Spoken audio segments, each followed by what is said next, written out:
Mwadi hama dzangu ndokutendaiwo vakandiwisirawo mawishes akandiwisirawo izvi nevakawisawo mbatya. Izvezvi kuti kugara ndikwanisi kugara nguva yakareba ndatongoshingirira rinorwadza. X-ray ndakaitiwa kuzvishavane but vaitwa haisi kunyatsoonekwa saka vakanditi ndiuye kuno kuHarare. Chishuwo changu ndechekuti ndigonewo kuti mundibetserewo mhuri yeZimbabwe ndirapiwo ndipore ndishandirewo mwana wangu ndine mwanawo.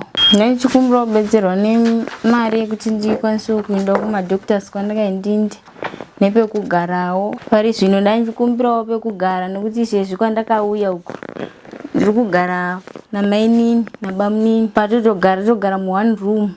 Saka ndachikumbirawo pekugara panoita kuti gogo vangu vandakasiyawo kwaChivi vakwanisewo kuuya vagare neni nichinda kuchipatara. Mhuri yeZimbabwe kwaziwai, tinokugamuchirai nemufaro pano paChibanda Media. Tadzoka zvakare tine nhau yehanzvadzi yedu Marvelous Machingauta wekumasvingo kwaChivi uyo ari kudzimbikana negumbo. So tikupei update yepave nenyaya yedu muzuva ranhasi handitika.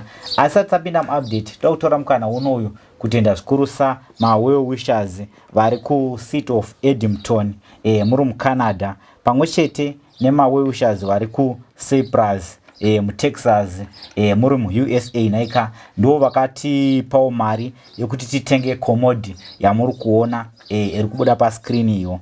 Kambani yatakatengera this commode yakabva yatibatsirawo zvakare yakatipawo chair yekuti Marvelous Machingaute akwanise kuva achigezawo akagara sezvo ari kudzimbikana negumbo asingakwanise kumira naika.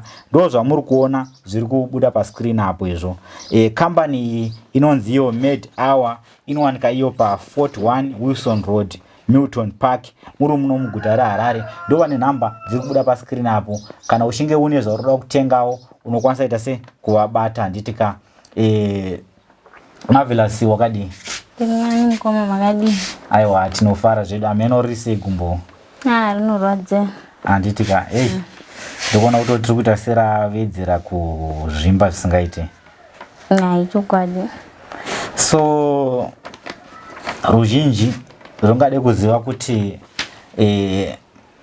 nyaya yedu yekurapwa kwako gumbo yave papi kubva zvawakaenda kuzvishavane State Hospital. Zvishavane ndakarifewa kuno kuHarare kuti ndinoona madoctors kuno kuHarare. Okay. Ivo vane zvavakamboitawo here ikoko kana pane zvavakaitawo tisanangura? Vakandiwedzera drip nekuita X-ray chete. Zvimwe vakati ndiwoitiwa kuno kuHarare. Okay. Ndo saka wauya kuno kuHarare? Alright. Kanjani kurwadza arisi kunyanya kurwadza here gumbo? Riri kurwadza. Alright. Saka since wauya kuno kuHarare iwe toda kuziva kuti wakamboenda here kwawakareferwa nemadoctor? Handina mari yekuenda kukoko handina. Okay. Mhuri yeZimbabwe nhau yedu yamira yakadai so. Marvelous Machingauta rikandingotaura in short enga ari kuzvishavane State Hospital, asi vanhu vekuzvishavane State Hospital vakati ivo dambudziko iri rinoda havana mishini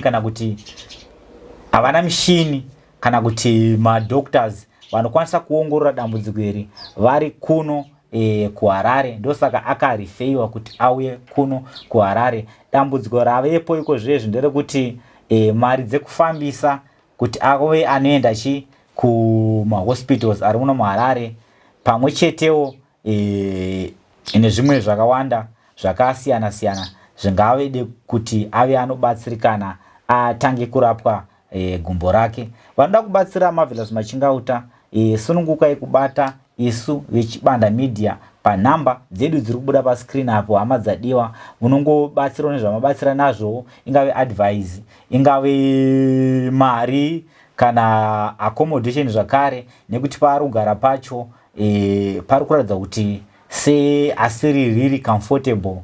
So tinotokumbirawo kwamuri kuti mumuendesewo pano panenge pari nani pekuti anokwanisa iye kugara naambuya vake vatakasiya kwachivi kumasvingo.